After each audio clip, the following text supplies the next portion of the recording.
Today on the Living Young and Free Show, we ask 3 different professionals for some career advice and financial tips. This is the Living Young and Free Show, giving the 25 and under crowd tips, tricks, and hacks to get the most out of your money. Young and Free is a credit union movement that gives young people a voice, a head start, and useful information. Hi, I'm Cheryl, and welcome to episode 8. This episode, the Living Young and Free Show, is having its very own career day. First up, we have DeAndre, who interviewed Doug Adams, the CEO of Muna Credit Union. Thanks a lot, Cheryl, and I'm DeAndre from YoungFreeTexas.com, and we have a special treat for you guys today. We have live via webcam the CEO of Muna Federal Credit Union in Mississippi, Doug Adams. Doug, thank you very much for being here with us today. You are one of the youngest credit union CEOs around, is that right?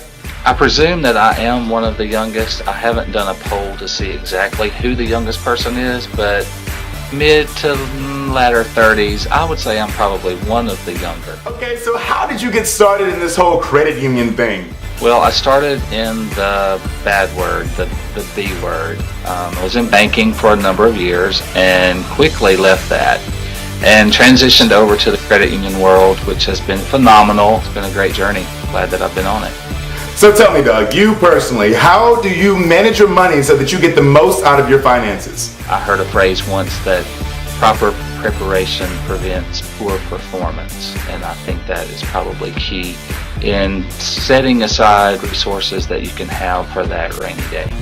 To finish us off, what is the one tip that if you could give it to anybody, you could say, do this one thing and this will lead you down the path of financial prosperity? One of the greatest things about saving is with a Christmas fund. Putting aside money to make sure that you can spend for your loved ones at Christmas time, that's a key. You know, Doug, the way that I get around not saving for people's Christmas presents is I just don't buy people Christmas presents. I think that's really sad and self-centered that you would not buy Christmas presents for other people.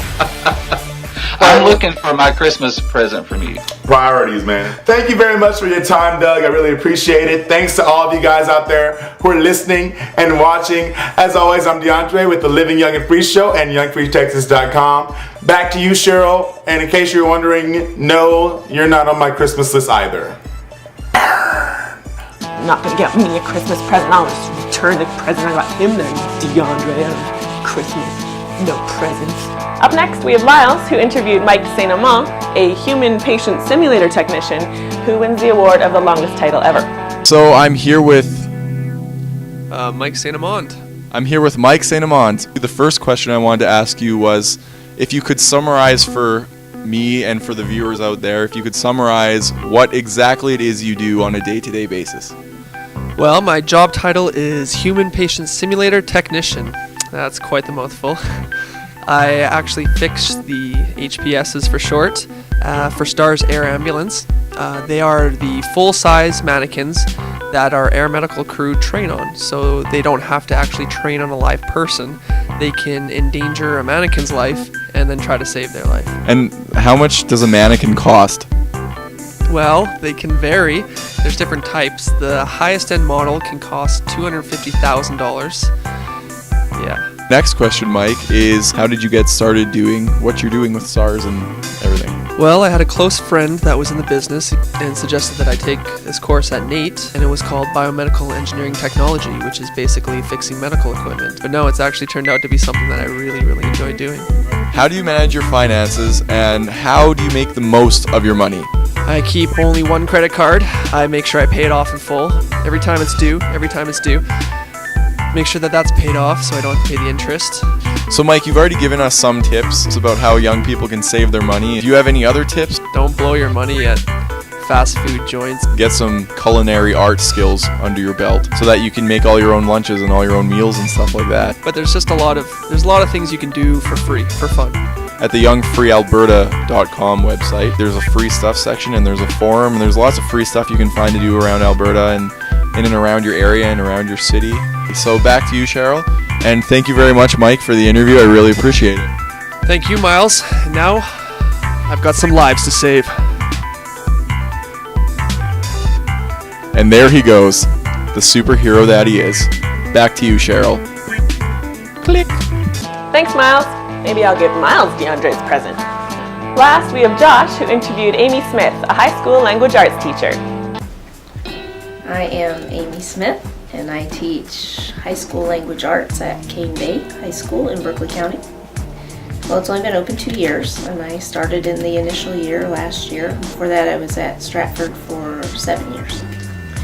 I went to Eastern Montana College in Billings for 2 years, and then I finished my undergrad degree at South Dakota State University. I went there for 3 years, and then I taught in South Dakota for 8 years before moving to South Carolina.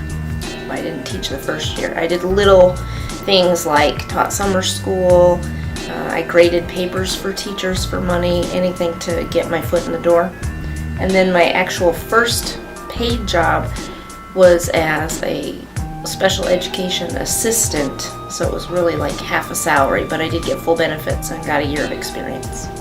So what I do now is my student loans are deferred until I graduate, and I'm still trying to pay them off as I go, because I don't want, even though my salary keeps going up and up with more education and more experience, I don't want to finish my doctorate and then have all this loan hanging over my head, because between that and my master's, that's like $32,000. Yeah. So I'm trying to take chunks of my income right now, and as best as I can, pay off little by little by little while it's deferred and I don't have to. Okay, if teachers teach around in the southeast or in the west, they're not going to make a great salary. So the only way they can make good money is if they keep furthering their education. They've got to get, because years of experience gives you money, but if you really want to make the big leaps on the salary schedules, you've got to be getting your master's plus 30, and then even going for a doctorate, because in education, other than doing extracurriculars, there's no other way to make a lot of money.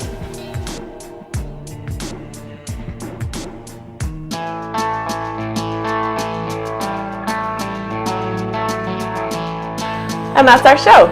If you have any feedback or ideas for upcoming episodes, feel free to comment below or email us at livingyoungandfree@gmail.com. Join us next time for more great tips, tricks, and hacks on how to make the most of your money.